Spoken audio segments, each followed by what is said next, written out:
ChatGPT is getting worse. Just a little over a week ago, a research study published by a team from Stanford and UC Berkeley revealed that ChatGPT's accuracy and judgment has significantly decreased over the past few months. This study evaluated ChatGPT based on 4 tasks, using the March and June GPT 3.5 and GPT-4 versions.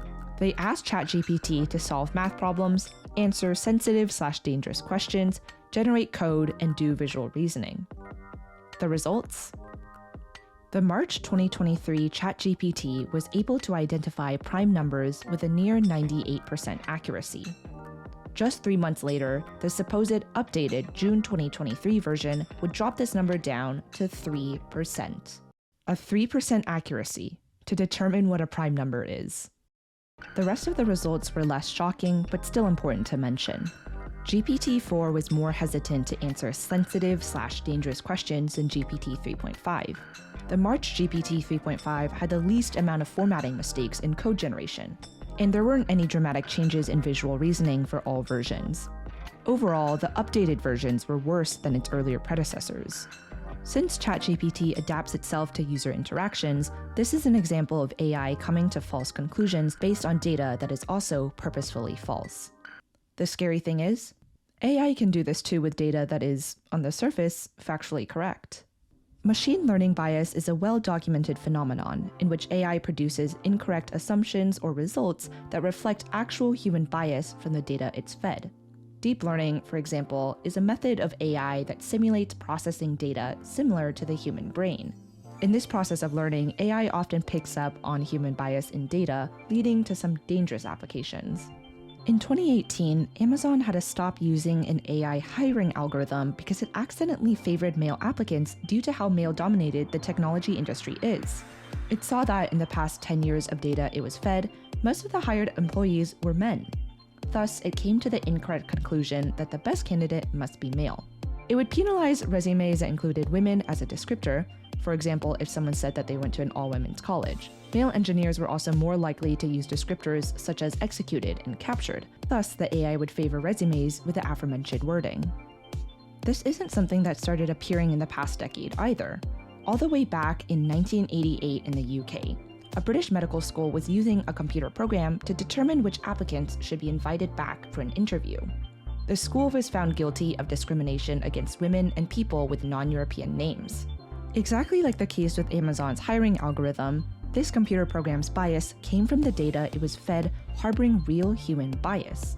The program actually matched 90 to 95% accurately to the human-determined admissions decisions that came before it.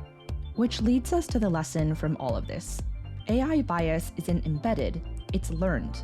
Human bias is embedded and learned. AI acts as a simplified model for us to examine and understand how our brain works. It's well known that a lot of our biases are learned from society. A common example is if we view racist depictions of minority characters when we're children, we might develop a subconscious bias against minority people as we grow up. But these learned biases are allowed to develop because of the way our brain works. Cognitive biases are systematic patterns of tendencies to favor something over another, most of which are innate because of the way our brain functions, and some are developed through experience. Using the previous example, someone who grew up watching racist media might be more unlikely to change their thinking when they're older because of something called the conservatism bias, which describes tendency to refuse to change one's belief even when presented with valid counter-evidence. Like AI, these biases may lead us to erroneous assumptions and conclusions that can dramatically impact our lives. Cognitive biases also do this through cognitive distortions, which are systematic errors in thinking, and may create logical fallacies, which are invalid or faulty reasonings. Those were a lot of words I just threw at you in the past minute. Let's take a breather and let me introduce you to the true purpose of this video. Welcome to a multi-part series examining how cognitive biases, cognitive distortions, and logical fallacies affect us. Specifically, we'll be examining how these affect us in our teenage years. Like AI, if we're put in an environment that reinforces a certain bias, over time, we'll come to think these biases as fact.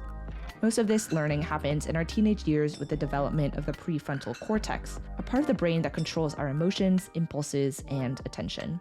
We'll be doing this analysis through movies. By observing how certain characters portray specific or multiple one of these biases, distortions, and/or fallacies, we can get a more intimate visual learning experience of how these affect us as teenagers. My name is Caitlin. I'm excited to be your guide through our journey to demystifying the teenage brain.